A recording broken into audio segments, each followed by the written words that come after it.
Welcome to Hopscotch Friday, your pop culture binge with Stevie and Emmett. Welcome to Top Sketch Friday. This is Emmett, And Stevie. and it is a new year. It is a new year for us all. This is a new year for this podcast. And as we tend to uh, we're using this first episode of 2023 to reflect on 2022. Yay! Because we didn't get our act together and do it in 2022. No, we really did not.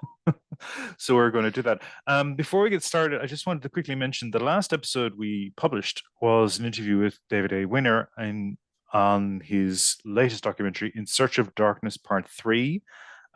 Since then, the campaign for that movie concluded. The movie was released. I received my backer copy of the documentary, and it is a monster, appropriately enough. It's over 5 hours long. I'm an hour and a half into it. um, and looking forward to seeing the rest of it. But yeah, if you're out there and you're interested in just this exhaustive research into horror cinema from the 80s, In Search of Darkness Part 3, it's available now digitally. Check it out. David Weiner did a fantastic job. He was very kind of him to come back on the show and speak to me again. So I was thrilled to have the opportunity to talk to him a second time. But yeah, just seeing all the contributions from the various guest speakers and the range of movies. There's so many films which I need to hunt down that I haven't had the opportunity to see yet. So yes, I thought I'd throw that reminder out there that this thing is out there ready for people to check out. But we are not going to be talking about grim and grotty movies from the video store shelves in 1980, whatever. We are talking about the top 10 box office draws for Australians over 2022. It's kind of funny that you say that because, like, the number one film is a long after the fact sequel to a 1980s film that would have been absolutely front and center of video store VHS, come and get it. Not that it's grim and dirty, but it very much kind of fits into that space. But yes, what we're looking at, just to be specific about this list of films and where they have come from, it is the highest grossing in-year releases based on box office in Australia. Is that right? I think I've got that right. That's Because correct. here's the confusion. Now that we have some things going to cinemas, box office is the takings at the cinema. Not all the takings. It's like some. I don't even know what the definition of box office really is. Then we have all of these streaming services that clearly some stuff gets released on, some things are released concurrently, some things are released streaming relatively soon after. So it's kind of difficult to work out exactly what people were watching and how they were watching it, where they were watching it. A lot of the lists for streaming services seem to be by service. So you can Google what people were watching on Netflix, or you can Google what people were watching on Stan or Binge or whatever other Apple Plus TV something, whatever. But it doesn't seem to, or at least I couldn't easily find something that would tell me, kind of generally speaking, what is comparable. So I wonder if it is because these streaming services hold their definition of success or views or this makey-uppy streaming box office. It's like a corporate secret or a commercial secret. They don't seem to tell you what's going on. I know Netflix in particular has had some criticism in the past about how they actually rank the box office of their films because it is not obvious. And to be perfectly honest with you, I don't understand how Netflix or any of these streaming channels makes money at all, especially when they're out there creating relatively like full budget films and having full budget stuff made by known A-list stars. And how do they actually recoup that money? I don't know. Anyway, that's my little ranty McRant rant about I don't understand streaming services. Yeah, we're all familiar with the concept of Hollywood accounting, where movies that were huge hits on paper apparently didn't make any money, so they don't have to pay out to the various people who were involved and took a percentage. Now we're looking at streaming accounting, which is like completely imaginary. There's no sense of where that money is coming from or how it's spending is being justified. And a lot of it seems to be tied up with a lot of funding that's a bit shadowy and illusory, and particularly with the case of Netflix, good money being spent after bad. We have no idea how Netflix exists. Its business model doesn't make a lot of sense. They keep talking about maybe introducing advertising to users who are paying at a certain level, and Disney seemingly are in a big flap over Disney Plus. There's been a lot of regime change in Disney about Disney Plus. It didn't quite make the splash they thought it would. Which is surprising because they had the entire back catalogue of Fox Studios as well as Disney. So you thought that's a huge library of content. That's really interesting. There's a massive amount of stuff on there. But Mm. again, like I don't understand because when you go to a cinema, you buy a ticket. It's quite literal is the transaction. Whereas with a streaming service, you pay month to month or you pay a yearly subscription. It's a one-off fee.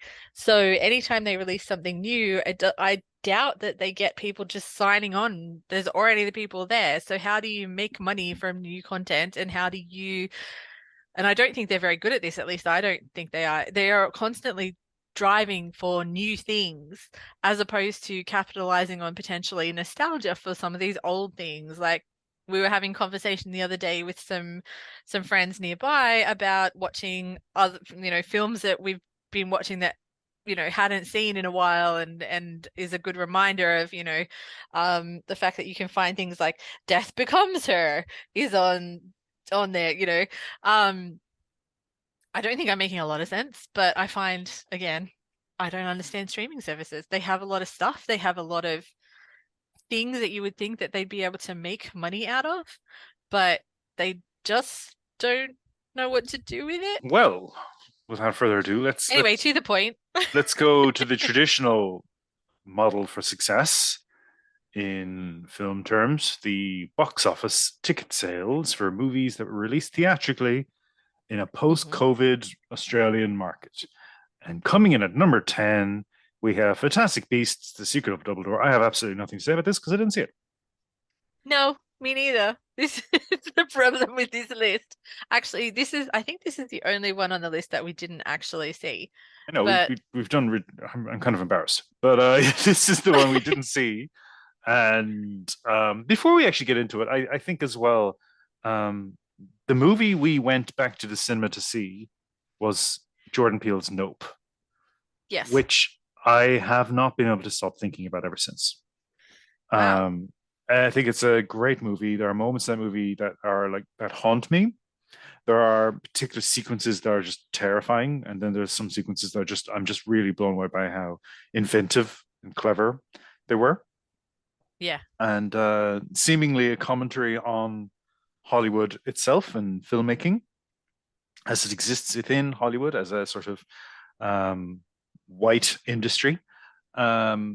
I loved Nope. I thought it had so much to say, and I'm sad to see that it's not on this list. But then there's a lot of family friendly. I'm not surprised. So Yeah. But I think it was an outstanding movie, and I really, I'm so happy I went back to the cinema to see Nope, and in the beautiful theater in Castlemaine.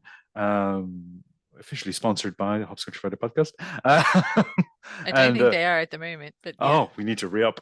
And I just really enjoyed that experience. It was a beautiful experience. However, Fantastic Beasts, supposedly a magical film with magical creatures, somehow wrangled into on life by a noted bigot and transphobe, J.K. Rowling.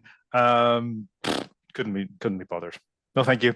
I don't care at all about Harry Potter or any Harry Potter related things. Now, I understand that that's going to probably not be some people are not going to want to hear that because they are very into it. I understand that.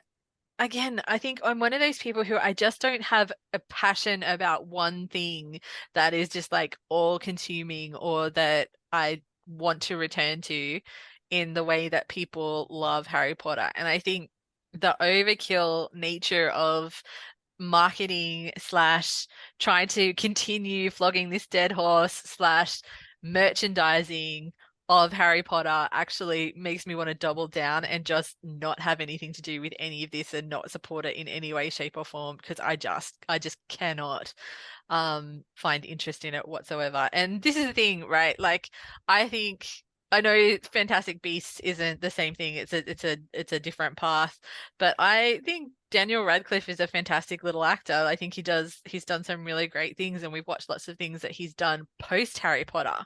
But I don't think I can conclusively say that I've watched end to end any Harry Potter film.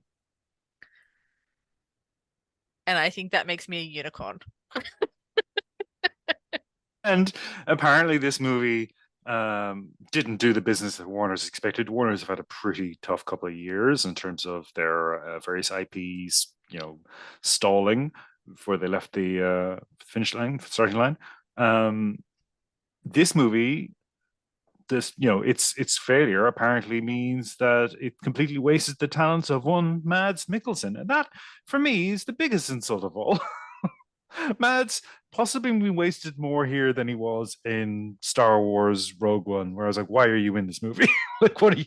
But beyond the amazing footage of himself and Ben Mendelsohn on the campaign, marketing campaign for Rogue One, just clearly getting sloshed in vodka in each interview, total waste of his time. I think though that's a really interesting comment, because usually the success or failure of a film that is released by Hollywood, the box office that counts is the American release box office, not necessarily the external box office. It's what happens in those first couple of weekends, or the first weekend really, and then they seem to kind of go US box office, and then it's like, oh, all other territories, blah blah blah. So overall, by the looks of Fantastic Beasts, this film made, it doubled its investment, as it were, or budget. I'm not sure what the budget actually includes, because budget can be everything from paying the actors and the people who actually do everything around it and make the thing, to all the marketing and various other bits and pieces that go with that. But if $405.2 million is a failure, then that's like an indictment on society generally. But I think contextually, you have to look at some of these other films that are on this list that did they make billions in here? Overall, I don't know how. As we go through them, I will have a look for you. But we're talking about hundreds of millions. We're talking about billions of dollars. What's $1 billion film? It's bananas. Anyway, we did not see this film. I can't tell you go see this film because I did not see this film. It's just dropped on Netflix. I still can't be bothered to watch it. Next up, another movie which was judged a failure from Sony, Uncharted, a video game adaptation with Tom Holland and Mark Wahlberg. You were quite excited. You were quite excited to see this film. I was, because number one, I think Tom Holland is a fine young actor, and he brings a lot to each role he does. And I had recently played the last Uncharted game, and I'd seen in the trailers that they were going to touch on some of the story from that game, and the relationship between the main character and his brother was being hinted at, and all this kind of stuff. And I was going, oh, this will be fun. The adventures of Nathan Drake on the big screen, even though Nathan Drake is, noticeably younger than the video game character. There is a cameo in the film from the voice actor who does the voice of Nathan Drake, and it's kind of cringy, but it was a nice little gesture, I guess. Complete failure of a movie. Just really let down by all sorts of elements. Mark Wahlberg, again, not the most charismatic person, unless he's playing, I feel, if he's playing an absolute doofus, usually opposite Will Ferrell, there's something there. There's like a sort of manic alchemy at work that can make, like The Other Guys is a movie I've returned to a number of times. But when he tries to be his heroic self, he just drags everything down. Tom Holland was not really able to rescue this. There's a number of other actors. Antonio Banderas, I didn't understand what he was doing in it. Yeah, it was quite leaden. And I was recognizing sequences from the games that they just translated into the film, but they were just there, just lying there doing nothing. It was it was a shame, a bit of a waste of everyone's talents, and yeah, I think a disappointment commercially for Sony. They were expecting a big splash. It comes in number 9 in the Australian overall box office. Again, that tells you that the amount of money that this is earning is still not enough to justify how much the companies have over leveraged their output. Um, and yeah, it's just it's a bit of a shame. I'm Video game adaptations have a sorry history, and the company that produced the Uncharted games, Naughty Dog, also produced The Last of Us video games. And The Last of Us is going Uh-oh. to drop in 2 weeks' time on HBO. It's a television series, so you're going to be able to space out the storytelling more. It's episodic, it's not ramming all into one feature. So I am curious to see how that goes because I think we're due a decent video game movie. Funnily enough, the next movie is also a video game movie. But yeah, I this was disappointing. I did not enjoy it. I thought it was quite dull, and despite again the talents of a number of people involved in this. The actress from Sabrina Teenage Witch, she's amazing, but like she's just like a one-note character in this. She's just like grumpy villain who backstabs everyone. There's nothing there. I think I don't think that this is the worst on this list. I don't think it's the worst film that we've seen in 2022. I think it's ultimately forgettable. And I think the problem is that we've just kind of seen enough films. I don't know, maybe this is just me. Enough films of men who suddenly decide they need to go on some sort of adventure to go find Nazi gold or pirate gold or somebody's gold that's buried somewhere that no one's ever found before because the likelihood of that being a true thing is Buckley's. But I don't really understand that adventure search for golds film genre because there's loads of them. It's like, it's a similar idea to like National Treasure and there's the Brendan Fraser one. That's not National Treasure, is it? There's a couple of different ones that I've kind of, they're all mixed together in my brain because they all are kind of toned yellowy, goldy colored. And, again, it's about men finding a map that's been left to them by some long lost grandfathery type figure who, clearly knew where the thing was, but decided not to get the thing because they somehow have their own wealth. I'm not sure. They're always they have to be well off enough to be able to just kind of walk out of their own lives and go do this thing, right? I'm Yeah, fascinated. yeah, and the Uncharted games are interesting in that personal connection to the treasure is a huge aspect of the games. Like Yeah. Nathan Drake, the family legend is that he is somehow descended. He's not really, but he's descended from the explorer Drake, and like so it's all about his identity, and because he's an orphan and he's been cut off from all family ties, this is a sense of inheritance. So there's a real emotional core to the games, which is quite interesting. And then when he actually enters into relationships, committed romantic relationships, and he keeps going on these things, and the other partner is like, "What the fuck?" That is a major part of the game. And Yeah, yeah. obviously, in this movie, he's starting out, so he's just a bit of a scam artist who gets sucked into these events and meets Sully, who has this financial backing, played by Mark Wahlberg. Like that, we're missing a lot of that, and then the movie skips ahead to a bunch of the sort of showpiece moments from the games that again you haven't journeyed with the character enough for that to be a natural development. So Yeah, I it's a mean, real there's shame. like, I think it's in the trailer, or at least it was one of the teaser pieces, is Tom Holland falling out of a plane on a cargo and, trying to get back onto the plane, jumping midair, which totally works. But again, it's nothing we haven't seen before. Like, we've seen this through particularly, like, it's very Fast and the Furious-y in terms of some of the stunts, and it's also very anything that Tom Cruise has ever done type stuff as well. The difference being Tom Cruise does it, which is fucking terrifying, which I think once we get further up this chain of films, we'll have a conversation about Tom Cruise spoilers. But again, there's nothing new here. There's nothing original here. Tom Holland is adorable. Mark Wahlberg, Antonio Banderas, what are you doing? He clearly needed a pool fence to pay for or something.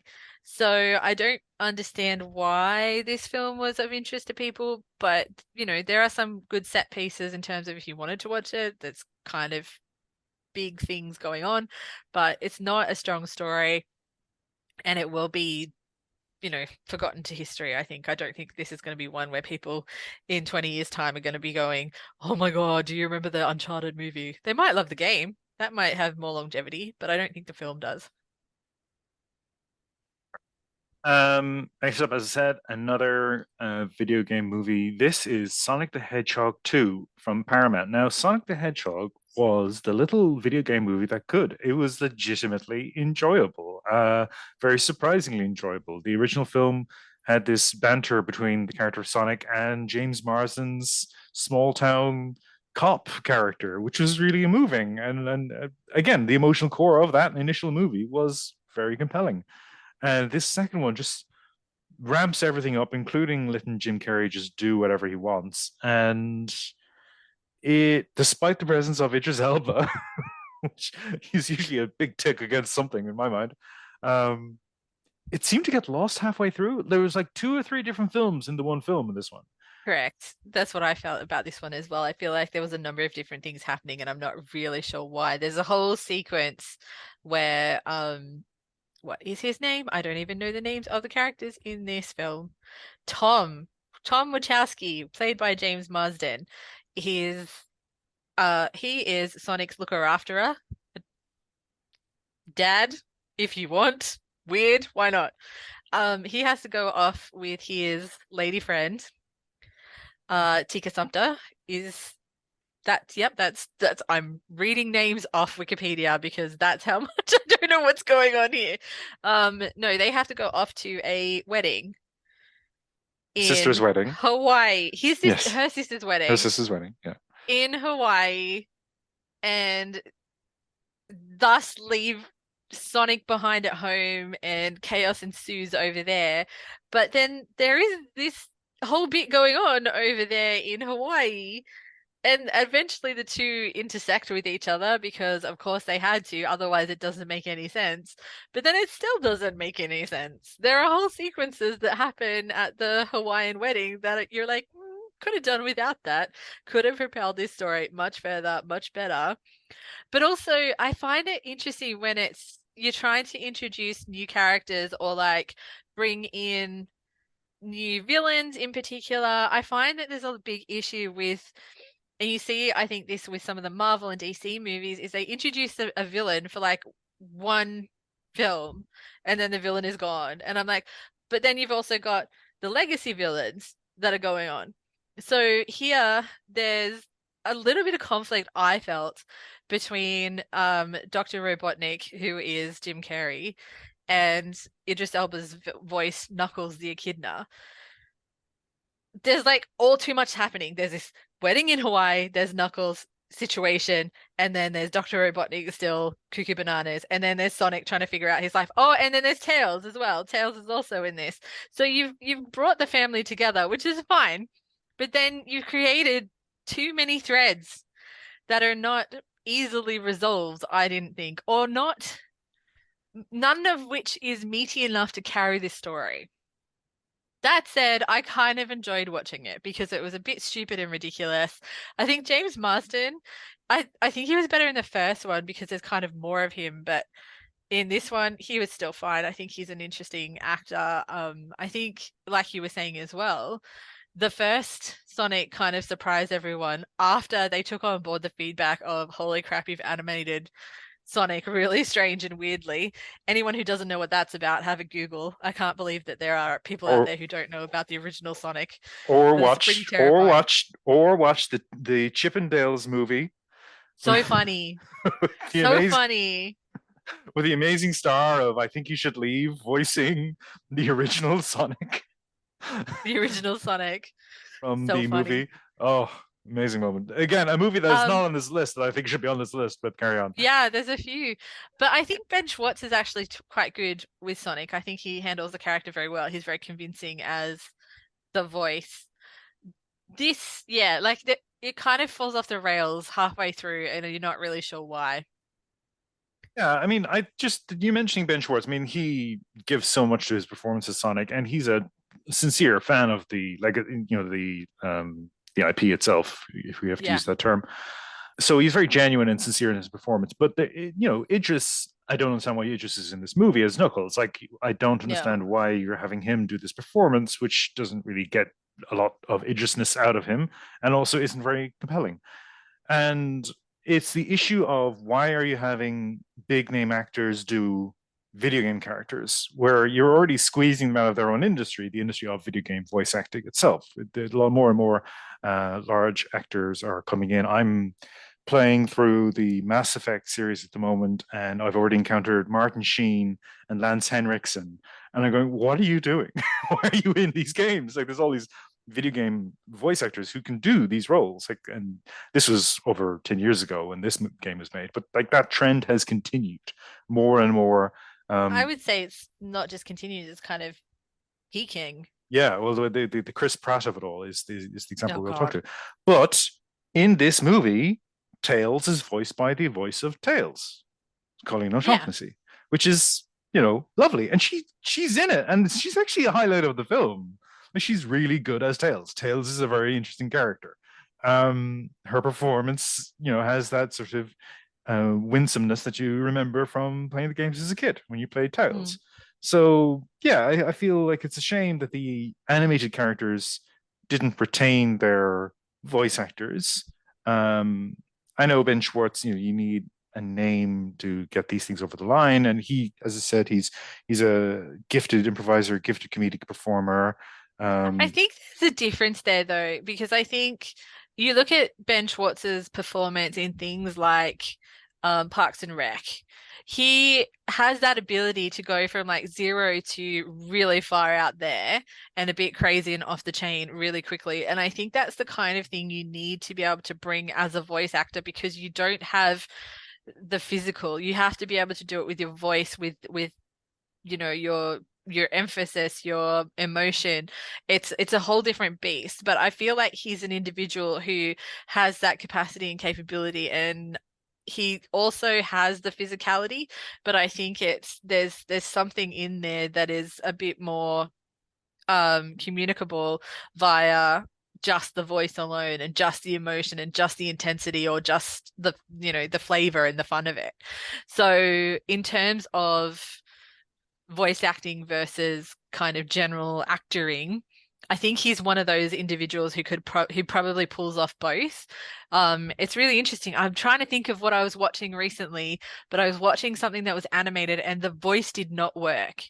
And it was somebody who was a known human voicing this character, and I'm like, it just doesn't work at all. And I can see what they're trying to do, but it just was not working for me. Hopefully it'll come to me later, but it's not coming to me right now. But there are occasions where it's exactly right. You overly recognize somebody's voice and you associate that with them as a human, as opposed to with the character, and it actually kind of breaks the fourth wall a little bit, because of your external kind of associations with the person. I think that you're right, like particularly with Idris Elba, like why did they bother? There was no need for that here. But yeah, this is, look, again, it's one I'd probably say maybe watch one time, and as I said, have a look in the middle and see if you feel like it's fallen apart halfway through, because I definitely did feel that. But other than that, it's actually, I'd probably watch the first Sonic a second time before I'd watch the second one a first time. yeah, that scans. That makes sense. But I absolutely acknowledge that there's a whole heap of young, probably gents, probably also some ladies who are around I would say young, around about our age, who for whom this is like a real nostalgia play. So I appreciate where they're going in terms of trying to accommodate that market, but also make money off it. Very good. All right. Well, moving swiftly on. I could talk about James Marsden's eyes for an entire hour, but we won't do that. Elvis, Baz Luhrmann's Folly, Baz Luhrmann's clashing musical drama, the kind of film that Walk Hard should have killed off, the kind of film which literally does feature the Walk Hard scene of you don't want any of this shit. The film that has no business existing in the year of our Lord 2022. And yet here we are, this monstrosity with Austin Butler giving a fine performance as Elvis and Tom Hanks doing something that just cannot be understood by man or beast. What is this movie? I watched it from beginning to end. You did not. I Nope. think I I laughed noped out of this one. hysterically a couple of times when I was watching it. Yeah, genuinely baffling movie. I like a lot of people really like this film. It's funny, it's quite polarizing. I know that a lot of people really did not like this film and didn't kind of understand why it's thing, especially the Tom Hanks business. Again, like why fat suit situation kind of it doesn't look real. Am I the only one who's like it doesn't look real? It doesn't look right. It does not look right. I find that really off-putting. Anytime I see somebody in a film that's wearing a fat suit, I find it really off-putting. And pulls me right out of it. Anyway, it's not like a fat suit, it's like weird kind of prosthetics and stuff. Anyway, whatever. I have zero interest in this whatsoever. And I don't quite understand why some people like passionately love it. And is that because they're massive Elvis fans? Something I also don't understand. Or is it because they're massive Baz Luhrmann fans, which I kind of understand a little bit more because I appreciate kind of the creativity and the artistry of a lot of stuff that he does. Clearly not to the extent that I would rush out and go see this film, or not rush because we could have watched it in our house, which is what you did. I don't care. I shouldn't say that. I don't know. Like, I don't understand the fascination with this film, but I feel like it was talked about for a really long time, and it took up, especially here, given that it's Baz Luhrmann, and I don't think he made it here, but like it involved a number of Australian. I think he made it in he Australia. did make it here. I think he did. But it just, I like it has a lot of Australians in it, and I don't know why it was made. Oh yeah, of course he made it here because Tom Hanks ended up getting COVID in Australia. Of course, the world is coming back to me. If you enjoy Elvis, I guess you'll like this? Question mark. I mean, that's a very bad review. I'm sorry. That's okay. I'm not sure if there would be a must watch if you like Elvis. I don't think that's true. Just go back and watch like his old films from the 50s. Well, just go back and watch the John Carpenter version with Kurt Russell. Kurt Russell played Elvis. Really? Yes. Just watch that. That's cool. Yeah. Just watch that. So yeah, the 70s. Yes. Very, very good. Watch that instead. That's a fair comment. Yeah. So, there we go. That said, like Austin Butler, funnily, that's his name, right? Austin Butler. Austin Butler, yeah. Yeah, it doesn't sound like a real name. He struck me when they started like promoting this film, and they're like, "Oh, this skinny, odd-looking fellow is gonna play Elvis." I'm like, I don't know about that, but actually, I've seen some side-by-sides of him and Elvis doing like his original performance, and then Austin Butler mocking that performance, and he actually does seem to do a pretty good job. I think removed from it, look, again, I haven't seen the film. I've just seen clips and promotional stuff and bits and pieces. It is a compelling central performance from Austin Butler. He is somebody who I've been aware of since the bloody Shannara show, which I think I've talked about in this show before. I really didn't know when I watched the entire damn thing. It was so bad. You loved it. But like I was chasing that childhood memory of cracking open my first Ray Brooks novel and going, "Ooh, fantasy novel that's not written by J.R.R. Tolkien." And there's dozens of these, dozens. Anyway, Austin Butler. You've gone off the rails now. We're caught in a trap, baby. We'll behave. We'll behave. Like, his conviction is undeniable. And, having also seen him in Once Upon a Time in Hollywood, playing a Manson family member, Hmm. he committed. Like he was all in, despite that ridiculous bloody movie's sense of the time. Austin Butler, you can't deny that he went for it. He did what he was asked to do. I think Baz found a new muse in him. I think he actually found someone who was up for the challenge of what Baz wanted to do, the sense of spectacle and the sense of claustrophobia Mm. of Elvis being trapped in like this lounge suite performance space, and the walls are closing in on him. Like there's a sense of a great movie here, but it's also so middle of the road in other aspects that it's let down by that. As I Hmm. said, like all the moments that Walk Hard was mocking 10 years ago These now, kinds of films. Yeah. 15 years ago, 15 years ago. That's what this movie serves up, in addition to a sense of spectacle that you can only get with a Baz Luhrmann movie, and also a tragic version of Elvis's life. That, Hmm. this idea of him never leaving where he was from, like never traveling. We have this sense of Elvis as a global person, like an Yeah. actual celebrity who crossed the world. There were small towns in Ireland where you would see framed pictures of Elvis behind the shop counter. Like this is something Oh I yeah. grew up with, but he never left, because if he left, then the Tom Hanks character would have to own up to his dodgy dealings. Yeah, yeah, yeah. So there's a whole thing there. But Jesus, it was a slog to get through. And like whitewashing the exploitation of black music. Hmm. Instead, he's a strong advocate of black music, and he's helping them in their careers. Um, if you talk to people from the black community, they will tell you different. And Yeah. also, Austin Butler is slightly more svelte towards the end of the Elvis timeline, but like Why didn't he get a fat suit? he didn't get the corpulent persona that we know of. Corpulent. That's a There you good go. word. Yes. And Tom Hanks, as I said before, we have no idea what was going on there. Um, so moving on, we reviewed this movie on this podcast, so we can refer you to that. But Jurassic World Dominion, I'm fascinated by the seeming backlash to Chris Pratt that seems to be unfolding. I'm not sure what's going on, but I'm curious to see where it goes. Oh yeah.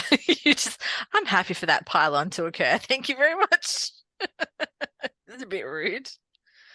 Sorry, but like, what's the point? Like, what's he bringing that you know other talented actors could also bring? I don't understand why he's the center of so much of this money, because his name's associated with these major franchises. That's kind of what we're talking about. We're talking about capitalist logic trumping artistic expression.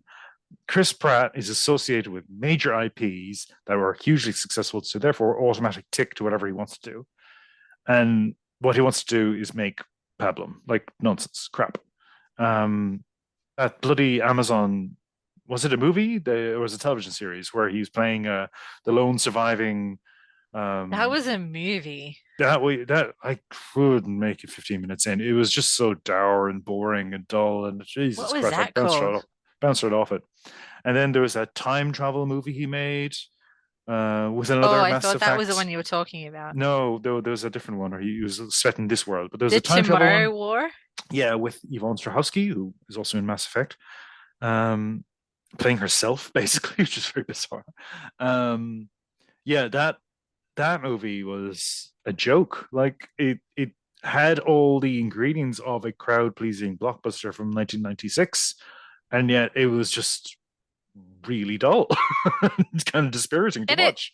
had like, as you say, Yvonne Strahovski, J.K. Simmons, Betty Gilpin, all people who are very good at what they do, and still you put Chris Pratt at the top of it, and you're like, Just no. sucks that all out. If you imagined, and I know this is maybe a controversial take now because people's feelings about him are so in distress right now. But if you can you imagine Will Smith playing that character, like the movie takes a jump Yeah, that would have been completely different. because there's a difference in charisma, you know. Yes, correct. And The and other and one that you were thinking of, just so we cover it off, is called The Terminal List. And I think you and I were like, no. It just came across very immediately as um basically recruitment for the Navy SEALs. Sure. Yeah. And then when people didn't watch it, they started blaming wokeism, which is like such a piss Did baby they? reaction to I'm people happy to don't watch anything. people don't like your freaking movie. Get over it. People too woke. Anyway, yeah, I saw an essay today in some publication. It was somewhere in the region of 5,000 words, the origins of wokeism. And I was like, oh, get fucked. Like, don't waste my time. Jesus, my eyeballs would hate me if I read this. Here's the thing though, like I didn't hate him in the Lego movie. I thought he was fine as Emmett in the Lego movie.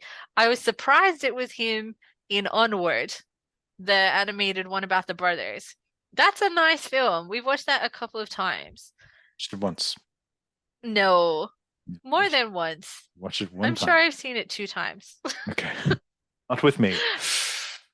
Maybe I watched it once by myself. I don't know. But like now he's gonna be Mario and also Garfield. Why? And I hate Peter Quill now. I hate Star-Lord. Like I didn't hate him in the beginning, but now like you had empathy for him in the first one because like he lost his mom and he lost his family and it's very sad. He got stuck in a time warp and he's like been woken up and like the rest of us. I read this thing. So this is interesting. I read this thing that at some point in your life you maybe in your 30s or something, you stop paying attention to new music and you like associate just with old music. So I'm like, this idea that he's got this mixtape and we all bought the first freaking soundtrack. So come on, he's like you waking up in this new time and everything's a bit weird. Anyway, I had empathy for Peter Quill in the first of the Guardians of the Galaxy's movies. I now cannot stand that character.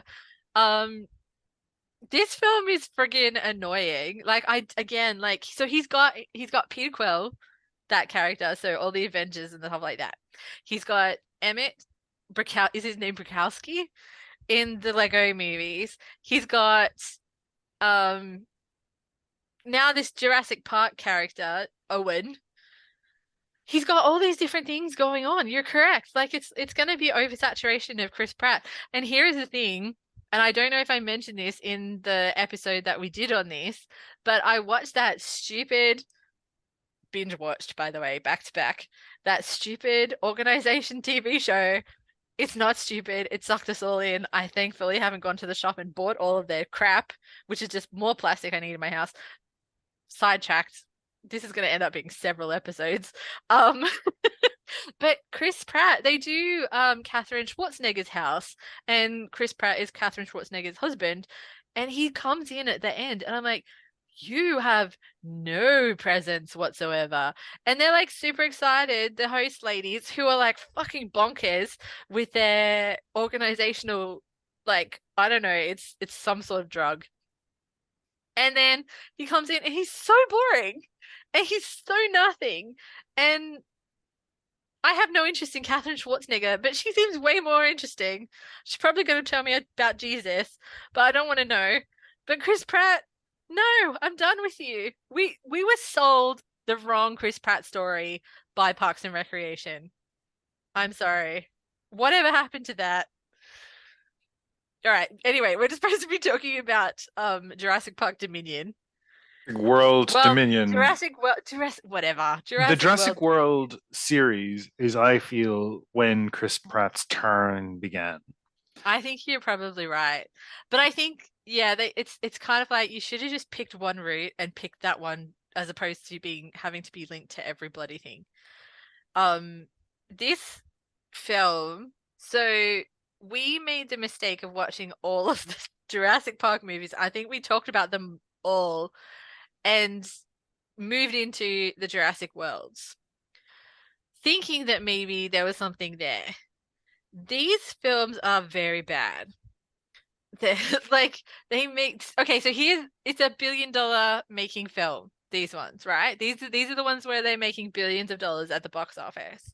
I understand that there's a lot of love for Jurassic Park out there from people, again, kind of our age. Also, like for young boys, you either love trains or dinosaurs. I get it. So there's a whole dinosaur thing going on. I don't think there's any trains in this film, but there's definitely dinosaurs. Chris Pratt is terrible, as we've already said. Bryce Dallas Howard has gone from being in the earlier films with her, she's like this fully done up executive. She's running through the jungle in her high heels, which one, ridiculous, two, respect. Like, if you can do it, girl, off you go. Now she's like this mumsy character who seems a bit useless, but also not. I'm not really sure. She's fallen into a trope. I feel like she was a different trope, and now she's like the mumsy trope. Unfortunate for her. I don't know if she's a good actress. I'm gonna have to watch some more things with her in, because What either do you she's not doing feel? a great job here, or What did you think of her in the Elton John biopic where she played his mum? I didn't know it was her. So that's a great, actually, really good example. Like when you said that, I'm like, what? I had to do a double check, but yeah, I thought she was great in that because I didn't actually realize it was her. So maybe she's very good. Maybe this is just not the route for her. I think Laura, she and Pratt have a similar problem, which is I don't think they're leading performers. I think when she was in an episode of Black Mirror, where she played the weird woman in the society where everybody negotiates the social metrics through an app, yeah, yeah, and which is a great she episode. basically like completely loses it. Yeah, She was amazing. Like she was really that's committed true. to it and manic. And I think Pratt, when he's playing losers and doofuses and whatever, he's very charming. When he's because you feel he's in on the joke as well. Yeah, That was part of it yeah. too. Whereas when he's a lead, he's trying to be Harrison Ford, and he doesn't have Ford's chilling hauteur, like his chilling contempt for all the things that are happening around him. And when he's trying to manage that, what the best he can do is boredom. And Yeah. when she is trying to do her bit, and I guess what would you compare her to? Like Sigourney Weaver. So Sigourney Weaver is a lead in a big box office draw movie. I feel like she comes off as desperate and not quite all there, which is worrying because you're watching her being chased through the streets of a European capital by genetically modified velociraptors or whatever they were. And then they paired her up with Laura Dern later in the same movie. And again, it's like that moment where in Guardians of the Galaxy where I keep bringing it up, but Kurt Russell and Chris Pratt were on screen together. You're like, no, one of you is much more compelling than the other one. Same thing Yeah. here. When Correct. Laura Dern was on screen, I was like, what is Laura Dern going to do next? I'm interested to learn more about Laura Dern. This is the thing. So you've got these two playing the primary leads, kind of. Like Chris Pratt is really the lead. I'm sure his screen time is at least 5 times Bryce Dallas Howard's. But I think you're right. I think they don't. Chris Pratt's character Owen Grady comes across as boring. Like he works with dinosaurs. He's got a freaking velociraptor that called Blue that he's trying to like train to be chill, like a freaking house cat. Like that's insanely interesting stuff, right? And then you've got Bryce Dallas Howard, who has gone from being this, as I said, like kick-ass executive type person to now she's part of a dinosaur protection group, which is like a environmental type group. Cool, awesome, be a badass. But neither of them are interesting at all. They come across as, I think, boring is actually a really good way to talk about it. And then you've got the original three. So you've got Laura Dern, you've got Jeff Goldblum, and you've got Sam Neill, each of whom are very, very talented, very established performers who are reprising their roles from the 90s, who just like it feels like they fall into it like an old shoe. They are, and even them, I don't think you've got the best of them in this film. And they're leaps and bounds more interesting, more compelling, more bizarre because I think Jeff Goldblum has seriously leaned into the Jeff Goldblum in the last 20 odd years. They're fundamentally more compelling than the other characters, but the fact that you now have 5 leads, kind of, you're trying to balance this ensemble that is just too big. Then You've got DeWanda Wise, who's playing Kayla Watts, who's this former like Air Force lady who's trying to be kick-ass, who you've paired with Chris Pratt, who it doesn't matter what she says, she's way more kick-ass than him, but he brings her down. So down. And he's making dumbass decisions. And you can tell, like, I feel like I've been in that meeting where some dickhead says something and everyone's like, yeah, yeah, yeah. And you're like, no, that's not going to work. We're not doing that. Or it's the case that you've got that idea, but he said it. So he gets all the praise. And you're like, hey, that was my fucking idea. Well, here's This the thing. character. I mentioned Harrison Ford before. She's clearly Han Solo. Like she's Han Solo to Totally. the point where her Totally. cockpit literally looks like the Millennium Falcon cockpit. It totally and does. she nails the Han Solo vibes where she's like, she meets them in the underground club and they're trying to hire her or they're trying to get her help. And she's like, no, you guys are trouble. And it's the exact same as Totally. when Luke and Ben meet Han in Tatooine, where he's like, whoa, no, I'm not want anything to do with you guys. Totally. And she's got that, whatever that is, she's got it. And he doesn't have it. And the other thing I thought to mention, just what you were talking about Owen, what is Owen? Well, Owen's character, he's basic. What's the most memorable quote from the original Jurassic Park? I have it teed up, but what is it? Clever girls, right? So yes. the game warden Muldoon, who's been warning them from the start of the movie, these things are really dangerous. You don't want to mess with them. And he then dies in his way, but he dies, he respects the animals. He still sees them as natural predators and he admires them for it. And I feel like that's Owen. That's what Owen should be. Owen should be Bob Peck's Muldoon, a fantastic performance in a movie from decades ago now that, you are immediately drawn to him, like his perception of these creatures and why he's warning everybody, don't underestimate them. And here they take that idea of that character, that type of character in this type of situation, and they turn him into a sort of footy-duddy-ish, like pseudo father type. And it makes no sense because they're animals. They're animals that you should respect, but there's a species divide there. They're not your children. And I think that's where they completely went wrong with Owen. And Chris Pratt just played him as a sort of leading man type. And instead, I think this is somebody who should be played as a deeply weird individual who probably feels closer to these alien creatures than to other humans. But that's where this could be really interesting because the whole point of this, like the whole initiating act that leads us on this ridiculous path, is Maisie Lockwood, played by Isabella Sermon, is kidnapped. She is a clone, and she's a clone, right? Yes. And she's sort of. I mean, it gets. Is she a clone? She was going to the movie. She was considered a clone, but it turns out something else, and it just really shuts the bed. Yeah. Yeah, and it has to do with like avoiding illness and sickness and contracting things and blah blah blah. So she's the perfect little human. But the way he responds to her is really strange. The way that Owen Grady responds to her. Basically, Owen and Claire have taken her on as their, I say in inverted commas, adopted, because I don't know if she's actually adopted or they've just kind of taken her away from the shit.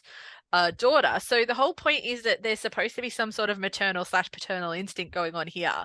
But I think you're correct. I think he's got more interest in Blue, the velociraptor, than he does his adopted daughter, who may or may not be a clone. Him is the perfect. Anyway, that is a whole thing. But I want to just quickly keep running through some of these performers because I actually think the support cast is really quite good. So we said DeWanda Wise, who plays Kayla Watts, who's fantastic as the airport pilot. I'm sure we said all of this in the first rant and rave we had about this film as well. Then you've got Mamoudou Athie, who plays Ramsey Cole, who's the communications guy. I wasn't really clear on what his role was supposed to be, but there's some intensity with his performance, and I find that really interesting. I thought he was really good, and I thought he was going to amount to something more, and then just no.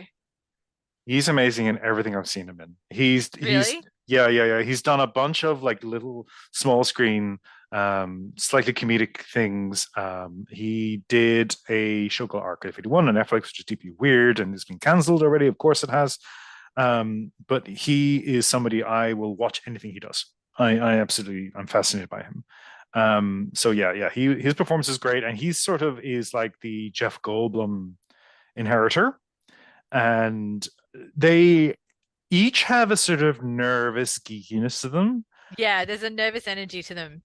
Yeah, and I really like that he brought that to that character, underwritten character, pseudo philosophical persona. It just didn't really land, but like he's got something. You keep watching him. You felt that he was delivering something as Yeah, opposed to yeah. just strolling through this film. And he was in a show called Cake, which is like an anthology show full of little sketches. And he is in a series of romantic comedy sequences where he plays a character called Jerome, and it's Oh No Jerome.